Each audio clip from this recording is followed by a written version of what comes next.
Cinema शौकीन सबका स्वागत करता है। आज हम बात करने वाले हैं पब्लिक एनिमीज के बारे में। ये कहानी है जॉन डिलिंजर की, जो अमेरिका के इतिहास के सबसे बड़े क्रिमिनल्स में से एक है, जिसने पूरे अमेरिका में तबाही मचा करके रखा था। कहानी की शुरुआत होती है और हमारे सामने 1933 का दृश्य आता है और हम जॉन डिलिंजर को देखते हैं, जिसे इंडियाना स्टेट जेल में लाया जा रहा है। और अभी जॉन का पार्टनर उसके साथ है, जिसे वो रेड कह के बुलाता है। और जॉन जानबूझ के अभी अंदर जा रहा है ताकि वो अपने पार्टनर्स को छुड़ा सके। तभी हम देखते हैं कि जॉन के पार्टनर सारे के सारे अंदर ही हैं और उन लोगों ने पहले से ही प्लानिंग कर रखी है, इसीलिए इन सबके पास बंदूकें हैं। बहुत पहले से ये लोग बंदूकों को स्मगल करके अंदर ला चुके हैं और ये सारे लोग जॉन का इंतजार कर रहे थे। इसलिए जैसे ही जॉन अंदर आता है, ये सब अपनी अपनी बंदूकों को बाहर निकाल लेते हैं और एक एक करके सारे गार्ड्स को बंधक बनाने लगते हैं। तभी यहाँ का वार्डन आता है और वार्डन भी जॉन को पहचान जाता है। तब उसे सारी चीजें समझ में आने लगती हैं कि ये सब कुछ जॉन की प्लानिंग थी। फिर जॉन वार्डन पे बंदूक तानता है और एक के बाद एक सारे दरवाजे उससे खुलवाने लगता है। तब जब ये लोग आखिरी दरवाजे के पास आते हैं, फिर सारे गार्ड्स को पीटने लगते हैं और उनके यूनिफॉर्म्स को लेने लगते हैं ताकि गार्ड के वेश में ये लोग बाहर जाएं और किसी को भी इन पे शक ना हो। लेकिन जॉन के कुछ साथी सनकी हैं, इसीलिए वो गार्ड्स को पीटने लगते हैं और इसी बीच इनका एक साथी एक गार्ड को गोली मार देता है और गोली की आवाज बाहर के गार्ड सुन लेते हैं। इसीलिए सब मुस्तैद हो जाते हैं। लेकिन अब इन सब ने गार्ड्स के कपड़े को पहन लिया है, इसीलिए आसानी से बाहर निकलने लगते हैं। लेकिन ऊपर के गार्ड्स को पता है कि अंदर क्या हुआ है, इसीलिए चारों तरफ अब अंधाधुंध गोलियां चलने लगती हैं। ये लोग भी गार्ड्स पे गोलियां चलाते हैं और उल्टा गार्ड्स भी इन पे गोलियां चलाते हैं। लेकिन ज्यादातर लोग भाग करके गाड़ी में बैठ जाते हैं। लेकिन इनका आखिरी साथी जब गाड़ी में बैठने वाला होता है, तभी एक स्नाइपर उसे गोली मार देता है। लेकिन जॉन हाथ पकड़ लेता है अपने साथी का। तब उसका साथी कहता है कि मेरा हाथ छोड़ दो, क्योंकि मुझे पता है कि मैं मरने वाला हूँ। फिर एक वक्त के बाद वही जॉन का हाथ छोड़ देता है। तब इस चीज को देखने के बाद जॉन को बहुत ही ज्यादा गुस्सा आता है। तब वो अपने साथी को पीटने लगता है जिसने पहली गोली चलाई थी और उसे वो गाड़ी से बाहर भी फेंक देता है। तभी हमारे सामने ओहायो का दृश्य आता है और हम प्रीटी बॉय फ्लोयड नाम के एक क्रिमिनल को भागता हुआ देखते हैं। लेकिन उसके पीछे अभी एक FBI ऑफिसर लगा हुआ है जिसका नाम है मेल्विन पर्विस। लेकिन अब फ्लोयड भी इन पे गोलियां चला रहा है और ये लोग भी बदले में गोलियां चला रहे हैं। और भागते भागते फ्लोयड पहुंच चुका है एक बहुत बड़े बागीचे में और वो ऐसे ही भागते रहता है। तब मेल्विन रुक जाता है और अपने बंदूक से निशाना लगाता है। फिर सीधे गोली जा करके लगती है फ्लोयड के पेट पे और वो जमीन पे गिर जाता है और फ्लोयड भी समझ जाता है कि वो जिंदा नहीं बचने वाला। तभी दूसरी तरफ हम जॉन और उसके ग्रुप को देखते हैं। ये सारे लोग पहुंच चुके हैं शिकागो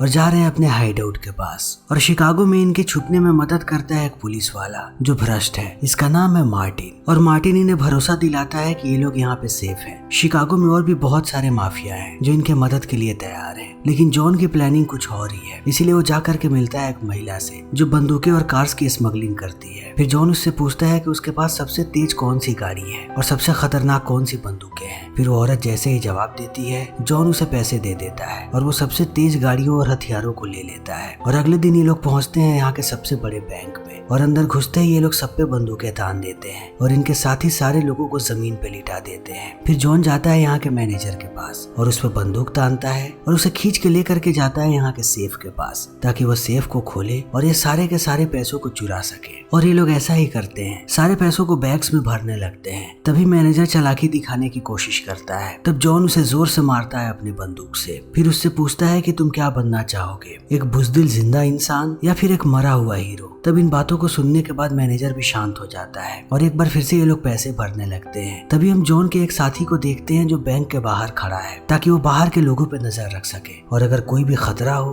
तो वो इन सबको इत्तला करे। लेकिन इसने भी अपने पास बंदूकें छुपा रखी है। तभी उसकी नजर पड़ती है एक गाड़ी पे और वो देखता है कि बहुत सारे पुलिस वाले इधर ही आ रहे हैं। इसीलिए वो दरवाजे पे टैप करने लगता है ताकि अंदर के उसके साथियों को पता लग जाए कि बाहर पुलिस वाले आ चुके हैं और अब उन्हें यहाँ से निकलना पड़ेगा। लेकिन इस बात को जानने के बाद भी ये लोग पैसे भरते रहते हैं बैग्स में। तब जॉन ऊपर खड़ा हो जाता है और सबको निकलने के लिए कहता है, लेकिन वो अकेला नहीं जाने वाला। वो मैनेजर को अपने साथ लेकर के जाएगा सुरक्षा के लिए। तब वो मैनेजर को लेकर के जाने लगता है। तभी वो बैंक के एक कस्टमर को देखता है जो अपने पैसे छुपा रहा होता है। तब जॉन उसे कहता है कि मैं यहाँ पर तुम्हारे चिल्लर के लिए नहीं आया, मैं बैंक के पैसे के लिए आया हूँ, इसीलिए चिंता मत करो। फिर ये लोग बाहर निकलने लगते हैं। तभी हम जॉन के साथी को देखते हैं जो बाहर खड़ा है, उसका नाम है वॉन मीटर। तभी एक पुलिस वाला आने लगता है दरवाजे के पास और इस चीज को देखते ही मीटर चौकन्ना हो जाता है तब जैसे ही पुलिस वाला उसके पास आता है वो उसकी बंदूक छीन लेता है और अपनी बंदूक तान देता है उसके भेजे पे। फिर वो अंधाधुंध बाकी पुलिस वालों पे गोलियां चलाने लगता है कि वो पीछे रहे।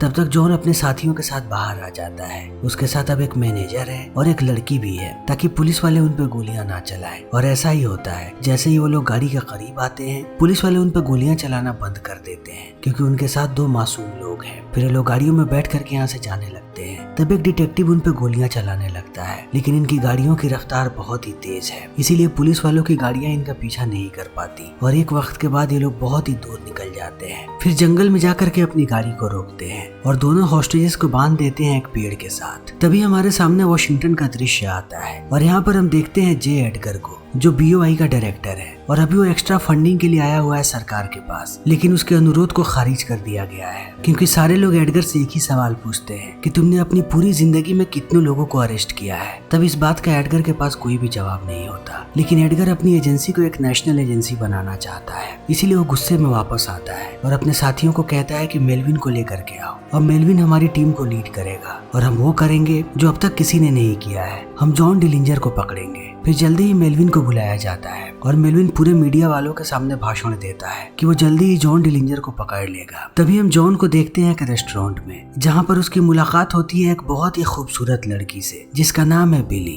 फिर वो बिली से बात करने लगता है और उसके साथ ही डिनर करता है और डिनर के समय अपनी पूरी सच्चाई बता देता है कि वो बैंक्स को लूटता है और सरकार का सबसे बड़ा दुश्मन अभी वही है। फिर इन बातों को सुनने के बाद बिली भी थोड़े समय के लिए सोच में पड़ जाती है, लेकिन जॉन उसे एहसास दिला देता है कि वो उसे पसंद करता है। तभी हम मेलविन की टीम को देखते हैं जिनके पास अब जॉन का कोट है क्योंकि जॉन ने अपने कोट को दिया था उस महिला को जिसे वो जेल से हॉस्टेज बना के लेकर के गया था। फिर वो उस कोट की मदद से ट्रैक करने लगते हैं कि आखिर जॉन ने ये कोट कहाँ से खरीदा है। फिर उसे गाड़ी के बारे में पता लग जाता है और उसके साथ साथ उन्हें एक घर का एड्रेस भी मिलता है। तब मेलविन अपनी पूरी टीम को लेकर के पहुंचता है उस घर पे क्योंकि उसका मानना है कि जॉन वहीं पे होगा, लेकिन जॉन के बदले उनकी मुलाकात होती है बेबी फेस नेल्सन से जिसे मेलविन पहचान नहीं पाता। लेकिन वो जैसे ही बिल्डिंग से बाहर जाता है नेल्सन उसके साथियों को मार करके यहाँ से भाग जाता है। तब इस चीज को देखने के बाद मेलविन बहुत ही ज्यादा फ्रस्ट्रेट होता है क्योंकि ये सारे लोग यहाँ होते हुए भी नेल्सन को नहीं पकड़ सके और अकेला ही नेल्सन यहाँ से भाग गया। इसीलिए मेलविन अपने साथियों पे गुस्सा है, लेकिन दूसरी तरफ जॉन को लगता है कि उसे कोई भी नहीं रोक सकता, इसीलिए वो एक के बाद एक ऐसे ही बैंक्स को लूटते रहता है और आज वो फिर से एक बैंक को लूट रहा है और उसे यहाँ पे रोकने वाला कोई भी नहीं है। वो बड़े ही आसानी के साथ अपने पूरे साथियों के साथ बैंक के अंदर दाखिल होता है और सारे पैसे लूट लेता है। तभी हम एडगर को देखते हैं जो अब बहुत ही ज्यादा परेशान है क्योंकि सारी दुनिया उसकी एजेंसी को हल्के में ले रही है और एडगर का सपना है कि वो अपनी एजेंसी FBI को सबसे बड़ा बनाए। इसीलिए वो कॉल करता है मेलविन को और उसे डांटने लगता है कि फिर से जॉन तुम्हारे हाथ से निकल गया और एक बार फिर से उसने बैंक को लूटा है। तब इस बात को सुनने के बाद मेलविन भी गुस्सा हो जाता है और कहता है कि ये सारी की सारी गलती आपके लोगों की है, मैं ऐसे नौसिखियों के साथ काम नहीं कर सकता। अब मैं चुनूंगा कि कौन से लोगों की मुझे जरूरत है और मुझे वही सारे ऑफिसर्स चाहिए। तब एडगर कहता है कि ऐसा नहीं हो सकता। तब मेलविन कहता है कि अगर ऐसा नहीं हो सकता तब मैं आपके साथ काम भी नहीं कर पाऊंगा। अगर आपको सच में जॉन को पकड़ना है तब मैं बताऊंगा कि कैसे क्या करना पड़ेगा। फिर एडगर भी इस बात के लिए मान जाता है और मेलविन सबसे बेहतरीन ऑफिसर्स को बुलाता है शिकागो और अगले दिन पर्सनली उन्हें रिसीव करने जाता है रेलवे स्टेशन। तभी दूसरी तरफ हम जॉन को देखते हैं जो बिली और अपने साथियों के साथ मजे कर रहा है। वो घोड़ों की रेस देखने आया है और यहीं पर वो अपनी अगली प्लानिंग कर रहा है कि आगे की चीजों को वो लोग कैसे करेंगे। और अब बिली भी इन चीजों को देख लेती है कि जॉन कितनी ज्यादा मुसीबत में है, इसीलिए वो परेशान होने लगती है, लेकिन जॉन उसे समझाता है और यहाँ से लेकर के निकल जाता है एक होटल के लिए। लेकिन जैसे ही ये लोग कमरे के अंदर दाखिल होते हैं होटल के स्टाफ पुलिस वालों को खबर कर देते हैं, इसीलिए बहुत सारे पुलिस वाले यहाँ पर आकर के जॉन और उसके साथियों को गिरफ्तार कर लेते हैं और सबके सामने उन्हें गाड़ियों में लेकर के जाया जाता है और बिली इन चीजों को देखती रह जाती है। फिर उसे बहुत ही बुरा लगता है जॉन के लिए, लेकिन अब जॉन पे कार्यवाही शुरू हो चुकी है और पूरी दुनिया में यह खबर फैल चुकी है कि जॉन को गिरफ्तार कर लिया गया है। इसीलिए जब उसे ट्रायल के लिए लेकर के जाया जाता है तब लाखों लोग सड़कों पे आ जाते हैं। वो सिर्फ जॉन को देखना चाहते हैं क्योंकि जॉन एक सेलिब्रिटी बन चुका है। सबको पता है कि जॉन ने कितने सारे बैंक्स को लूटा है और वो कितना बड़ा क्रिमिनल है। फिर जॉन भी एक सेलिब्रिटी की तरह हाथ हिलाता है अपने फैंस के लिए और सब लोग उसका इस्तेकबाल करते हैं। लेकिन अब जॉन को जेल में ही रहना पड़ेगा, इसीलिए जॉन प्लानिंग कर रहा है। फिर अगली बार वो जैसे ही अपने लॉयर से मिलता है वो उसे बताता है कि उसकी अगली प्लानिंग क्या है, लेकिन उसके लिए उसे इसी जेल में रहना पड़ेगा। अगर वो बाहर गया तब उसे फिर से प्लानिंग करनी पड़ेगी। फिर जैसे ही अगला ट्रायल शुरू होता है, जॉन का वकील इस बात को रख देता है कि सबसे सुरक्षित जेल यही है और जॉन को यहीं पे रहना चाहिए, क्योंकि उसे बार बार बहुत दिक्कत हो रही है एक जेल से दूसरे जेल में जाने पे। तब कुछ लोग उसके खिलाफ भी बोलते हैं, लेकिन अंत में जज मान जाता है और उसे इसी जेल में रख दिया जाता है। तब जॉन अपनी प्लानिंग को आगे बढ़ाने लगता है। फिर अगले दिन प्लानिंग के मुताबिक सबसे पहले ये लोग एक आदमी को बंधक बनाते हैं और उसे पीट के ले जाते हैं दरवाजे तक और उससे दरवाजा खुलवाते हैं। फिर दरवाजा खुलते ही वो गार्ड की बंदूक छीन लेते हैं। फिर गार्ड को लेकर के जाते हैं वार्डन तक और वार्डन को बंधक बना लेते हैं। तब वार्डन उन्हें लेकर के जाता है सारे हथियारों के स्टॉक के पास। तब वे अपने लिए सारे खतरनाक हथियार उठा लेते हैं और उसके साथ साथ ये लोग अपने कपड़े भी बदलते हैं। तब वार्डन इन्हें पीछे के रास्ते से निकालता है और ये लोग जा करके वार्डन की ही गाड़ी में बैठ जाते हैं और सारे के सारे गार्ड्स के सामने से जाने लगते हैं। तब किसी को भी इन पे शक नहीं होता, सबको लगता है कि वार्डन जा रहा है और देखते ही देखते ये लोग बहुत आगे निकल जाते हैं। लेकिन बाहर आते ही जॉन सबसे पहले बिली को कॉल करता है। तब बिली उसकी आवाज को सुनने के बाद चौंक जाती है। तब जॉन कहता है कि वो बहुत ही जल्द उसके पास आ रहा है। तब बिली उसे मना करने लगती है और कहती है कि पूरे शिकागो में पुलिस वाले तुम्हें ढूंढ रहे हैं और अब उन्हें ये बात भी पता है कि मेरा तुम्हारा रिश्ता क्या है,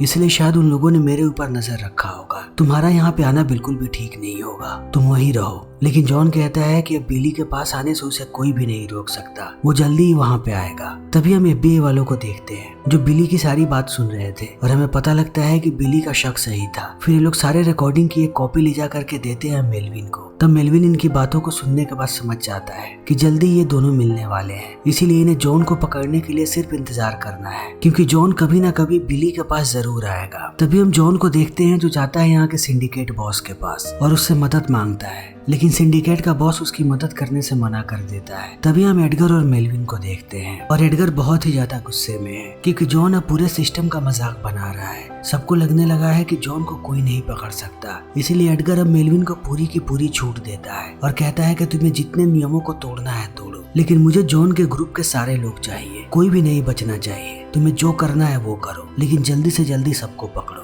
तभी हम जॉन को देखते हैं जो अभी भी अपनी हरकतों से बाज नहीं आ रहा। वो एक मूवी थिएटर में बैठ के अपनी अगली रॉबरी की प्लानिंग कर रहा है। उसके साथ साथ उसने अपने ग्रुप में और भी नए लोगों को शामिल किया है ताकि और अच्छे से ये लोग रॉबरी कर सके। फिर प्लानिंग के मुताबिक अगले दिन ये लोग पहुंचते हैं रॉबरी करने, लेकिन इन्हें पता नहीं होता कि पुलिस वाले यहाँ पे आ चुके हैं। तब सबसे पहले नेल्सन की नजर पड़ती है पुलिस वालों पे। तब वो अपना आपा खो देता है और अंधाधुन इन पे गोलियां चलाने लगता है और चारों तरफ से अब गोलियां चलने लगती है। तब जॉन के नए साथी को एक गोली लग जाती है और उसके साथ साथ जॉन के भी हाथ पे गोली लगती है, लेकिन ये लोग जॉन को उठा के ले जाते हैं और इनके एक साथी वहीं पड़ा रह जाता है। इन्हें लगता है कि वो मर चुका है, लेकिन वो अभी भी जिंदा था। तब तक ये लोग जॉन को लेकर के चले जाते हैं अपने अड्डे पे और रेड उसके घाव पे मरहम लगाने लगता है ताकि वो उसे ठीक कर दे। लेकिन सारे लोग बहुत ही ज्यादा गुस्से में हैं, खास करके जॉन, क्योंकि इनके सारे पैसे खत्म हो चुके हैं और बहुत दिनों से इन्होंने किसी भी बैंक को नहीं लूटा है, इसीलिए बचे हुए सारे पैसों को जॉन बांट देता है। तभी हम मेलविन को देखते हैं जो हॉस्पिटल में है और इनके पास जॉन का साथी है जिसे जॉन ने सोचा था कि वो मर चुका है, इसीलिए अब ये लोग उस आदमी को टॉर्चर कर रहे हैं और अंदर डॉक्टर को भी नहीं आने दे रहे हैं और वैसे ही इस आदमी को टॉर्चर करते जाते हैं। फिर एक वक्त के बाद वो बता देता है कि जॉन कहाँ पे है। तब मेलविन अपनी पूरी टीम को तैयार कर लेता है और सबको लेकर के जाने लगता है जॉन के अड्डे पे। फिर जैसे ही इन्हें मौका मिलता है ये अंधाधुन गोलियां चलाने लगते हैं और जॉन को भी ये बात पता लग जाती है कि यहाँ पे पुलिस वाले आ चुके हैं, इसीलिए जॉन और रेड दूसरी तरफ से भागने लगते हैं। लेकिन पुलिस वालों की नजर अभी भी जॉन के ऊपर है और चार्ल्स विंस्टीड अभी भी उनके पीछे भाग रहा है। चार्ल्स बार बार इन पे गोलियां चला रहा है। तभी एक गोली जा करके रेड को लग जाती है, लेकिन अब चार्ल्स छुप जाता है। तब जॉन रेड को लेकर के भाग जाता है। तभी दूसरी तरफ हम देखते हैं नेल्सन को जो एक गाड़ी में बैठ करके भाग रहा है, लेकिन मेलविन की नजर पड़ चुकी है नेल्सन पे, इसीलिए वो उसका पीछा कर रहा है। वो भागता जाता है और मेलविन उसका पीछा करते जाता है। फिर एक वक्त के बाद वो अंधाधुन उस पर गोलियां चलाने लगता है। तब नेल्सन की गाड़ी पलट जाती है। फिर मेलविन बाहर आता है और एक एक करके उसके सारे साथियों को मारने लगता है और अंत में वो नेल्सन को भी मार देता है। तभी दूसरी तरफ हम देखते हैं कि रेड अपनी आखिरी सांसें ले रहा है और वो बार बार जॉन को कहता है कि वो उसे छोड़ के चला जाए, लेकिन जॉन उसे छोड़ के नहीं जाता। तब रेड उसे कहता है कि मुझे पता है कि तुम एक अच्छे दोस्त हो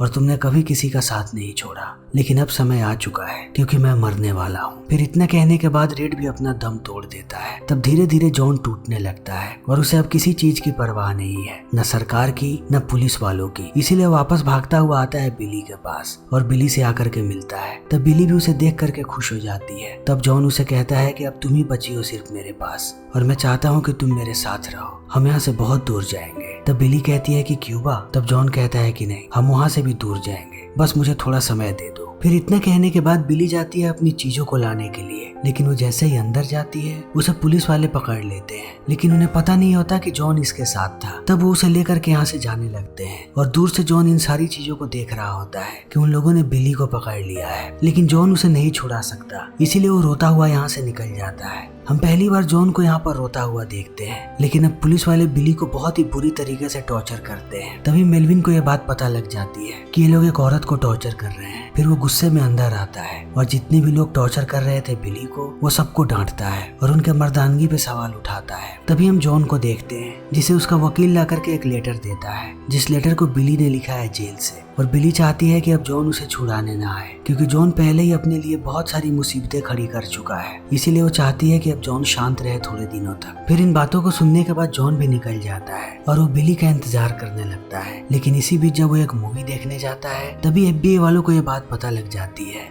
इसीलिए जॉन जैसे ही बाहर आता है चार्ल्स उसके सर में गोली मार देता है। तब जॉन अपनी आखिरी सांसें लेने लगता है, लेकिन मरने से पहले वो चार्ल्स के कान में कुछ कहता है, जिस बात को चार्ल्स किसी को नहीं बताता। और अगले दिन वो पहुंचता है बिली के पास। तब बिली उसे देखने के बाद गुस्सा हो जाती है, क्योंकि उसे पता है कि चार्ल्स ने ही जॉन को मारा है। तब चार्ल्स कहता है कि मैं तुम्हें यहाँ पे ताना मारने नहीं आया हूँ, जॉन ने मरने से पहले कुछ कहा था, वो मैं तुम्हें बताना चाहता हूँ। वो चाहता था कि मैं ये बात तुम्हें बताऊं। उसने मरने से पहले कहा बाय बाय ब्लैक बर्ड। फिर इन बातों को सुनने के बाद अब बिली फूट फूट कर रोने लगती है और ये फिल्म यहीं पे खत्म हो जाती है। तो दोस्तों, हमारी आज की ये वीडियो यहीं पे खत्म होती है। अगर आपको हमारी ये वीडियो पसंद आई हो तो इसे लाइक करें, शेयर करें और चैनल को सब्सक्राइब करें। Thank you.